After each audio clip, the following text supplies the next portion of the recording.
Et c'est l'heure d'accueillir notre chroniqueuse Nathalie Clément, directrice de Via Capitale du Mont-Royal. Bonjour Nathalie. Bonjour.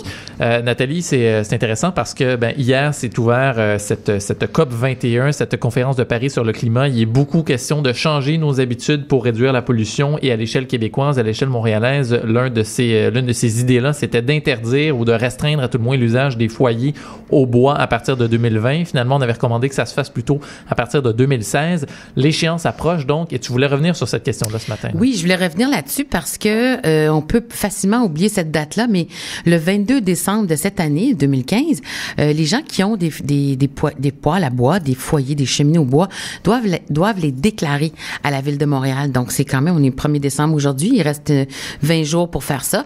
On peut le faire en ligne ou on peut aller sur le site de la Ville de Montréal pour remplir un formulaire, mais on doit s'identifier en tant que propriétaire de la propriété, de la cheminée, dire quel modèle de cheminée on a, quelle année, combien de particules elle émet à l'heure dans le ciel de Montréal. Donc, c'est quand même, faut le faire, là, c'est important.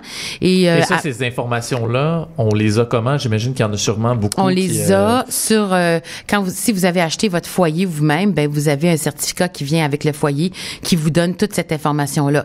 Si vous avez acheté votre maison, puis il y avait un foyer qui était là, puis vous avez aucune idée, vous devez déclarer, par exemple, l'année où vous avez acheté votre propriété, quand est-ce que vous êtes arrivé là. On peut pas demander aux gens d'en savoir plus que ce qu'ils en savent. Évidemment, oui. Mais sur le site de la Ville de Montréal, j'ai mis ces informations-là, d'ailleurs, sur notre page Facebook de l'agence, donc Via Capitale du Montréal sur Facebook. Le site de la Ville est super bien fait, là. Il y a questions, réponses, les millions de questions que tout le monde peut se poser. Il y a des réponses à tout ça. Si vous connaissez pas exactement le nombre de particules qu'émet votre foyer, vous pouvez aller, il y a une liste exhaustive de tous les fabricants de foyers. Vous cherchez, vous trouvez le vôtre et vous voyez si c'est si c'est moins de 2,5 ou si c'est plus. Donc, si on a plus que 2,5 de particules à l'heure, à partir du 1er octobre 2018, vous ne pourrez plus utiliser votre foyer. Et donc, ça va être important soit de le mettre aux normes, soit de le changer. Alors, on peut changer pour un foyer qui va consommer moins que la norme, qui est de 2,5, ou vous pouvez changer votre foyer au bois, par exemple, pour un foyer au gaz ou au propane. Il y a différentes manières de chauffage. Mais évidemment, ça engendre des coûts pour les gens, les coûts de 3 à 5 000 $ là, si on veut changer la méthode de chauffage. Sauf que je pense pas que les gens chauffent à Montréal là uniquement avec leur poêle ou leur cheminée au bois. Donc, pour les Montréalais, en général, c'est surtout un chauffage d'appoint, c'est un chauffage réconfortant. On utilise les foyers parce que c'est beau puis ça fait de l'ambiance. Vous parliez de Paris en ouverture, mais à Paris, vous savez, c'est interdit depuis le 1er janvier dernier. Les Parisiens ne peuvent plus chauffer avec les foyers au bois. Puis eux, si vous êtes déjà allé à Paris en hiver, les systèmes de chauffage sont pas aussi performants que les nôtres.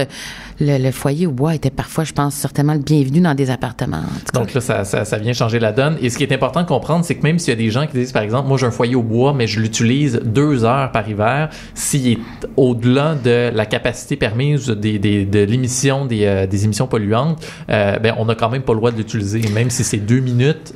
On n'a pas le droit d'utiliser. Par contre, dans les lectures que j'ai fait, s'il y a une panne électrique de plus de 3 heures sur la Ville de Montréal, il serait permis d'utiliser son appareil de chauffage à ce moment-là, même s'il répond pas aux normes.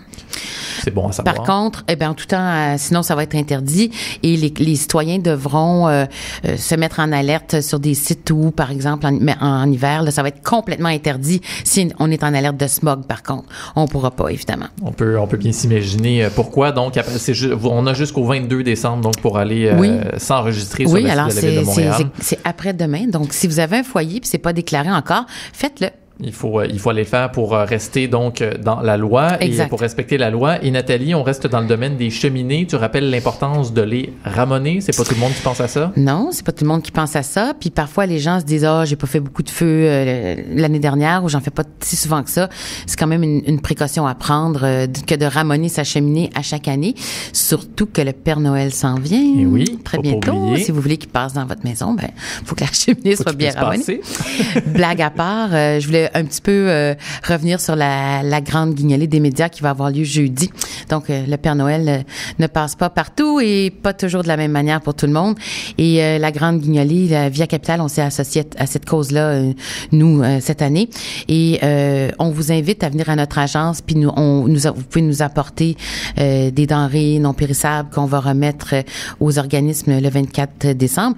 Puis nous, on va être sur la rue, les courtiers de Via Capitale, on va être au coin de Avenue du Parc et Mont-Royal et de Saint-Laurent et Sherbrooke de 10h le matin à 2h l'après-midi ce jeudi, donc le 3 décembre.